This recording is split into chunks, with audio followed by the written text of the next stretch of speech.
आपल्या जेवणाच्या ताटामधला महत्त्वाचा भाग सॅलड असतो आणि हे सॅलड अतिशय इंटरेस्टिंग आपण तयार केलेलं आहे। त्याची रेसिपी अतिशय सोपी आहे। स्वागत आहे आपल्या सर्वांचं क्रिएटिव्ह बाईट्स या आपल्या यूट्यूब चॅनलवर।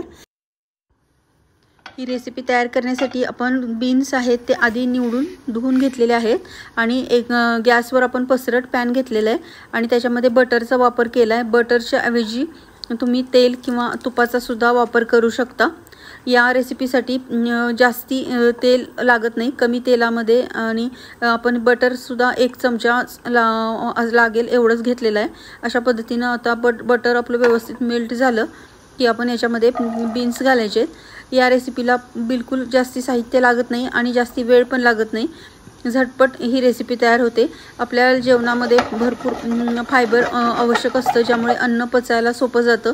त्यासाठी अशा पद्धतीच्या रेसिपीज आपण करू शकतो, ज्यामुळे सॅलड इंटरेस्टिंग खायला बनतात आणि खायला पण खूप छान लागतात। हे बीन्समध्ये भरपूर मॉइश्चर असतं, त्यामुळे वेगळं पाणी पण घालायची गरज पडत नाही।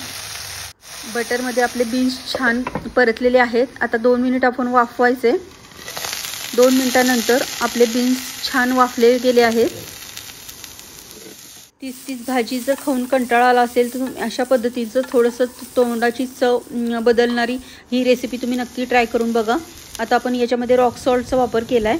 1-1.5 चमचा रॉक सॉल्ट वापरलेला आहे आणि ही मिरेपूड आहे। मिरेपूड पण आपण कुटून या रेसिपीमध्ये घातली आहे। या 2च गोष्टी आपण या रेसिपीमध्ये वापरल्या। या व्यतिरिक्त बटर, मिरेपूड आणि सॉल्ट हे 3 गोष्टी वापरून आपण हे सलाड तयार केलेलं आहे। अतिशय इंटरेस्टिंग लागतं। जर तुम्हाला आवडत असेल तर तुम्ही याच्यामध्ये दह्याचा वापर सुद्धा करू शकता। आपण हे अशाच पद्धतीने हे सॅलड ठेवणार आहे। अशा पद्धतीचं सॅलड तुम्ही मुलांच्या शाळेला डब्याला किंवा ऑफिसला जाताना टिफिनमध्ये सुद्धा घेऊन जाऊ शकता, ज्यामुळे जेवणामध्ये फायबरचं प्रमाण वाढेल आणि अन्न पचायला सोपं जाईल। अशा पद्धतीने आपलं हे बीन्स खाण्यासाठी रेडी आहेत। अतिशय मस्त चवीचे हे बीन्स आपले तयार होतात। बटरमुळे त्या बीन्सला खूप छान चव येते।